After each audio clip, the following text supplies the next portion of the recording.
C'était une belle entreprise qui, de sa création en 2003 jusqu'en 2010, a connu une très forte croissance. Voici l'Aspress, spécialiste de la pose de réseau, sec en ce qui concerne le câblage téléphonique ou l'électricité, ou humide pour le transport des eaux potables, usées ou pluviales.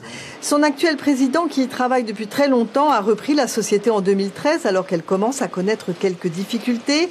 Des difficultés causées en partie par une volonté d'extension en Nouvelle-Calédonie. C'est un flop.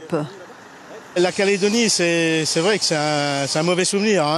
Ce sont des pertes pour l'entreprise, ce sont des investissements malheureux, mais bon, ça date de 2010. En novembre 2014, Jackie Camalon dépose le bilan et le tribunal du commerce ouvre une procédure de redressement. Plan qui court sur 18 mois avec l'aide d'un administrateur.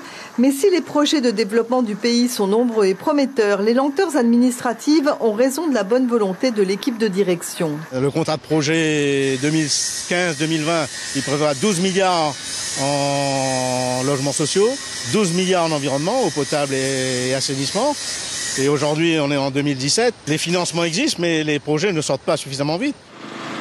Dans un secteur de plus en plus concurrentiel, l'Aspress coule et n'arrive plus à entretenir le parc à matériel.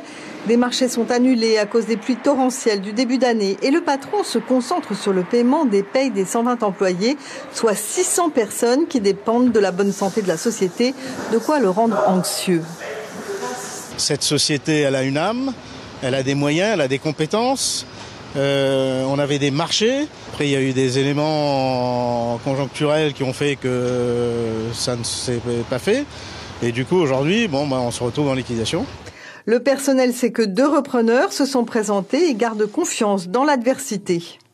On continue toujours à travailler, on essaie de garder le calme malgré qu'on ne sait pas tout de ce qui se passe. Parce que dernièrement en réunion, la direction disait de les faire confiance, mais on les fait confiance. Sur les 2 candidats, l'un, Boyer, s'engage à reprendre la totalité des personnels et à honorer les contrats en cours. L'autre, 3D, ne peut garder qu'une petite partie de l'entreprise.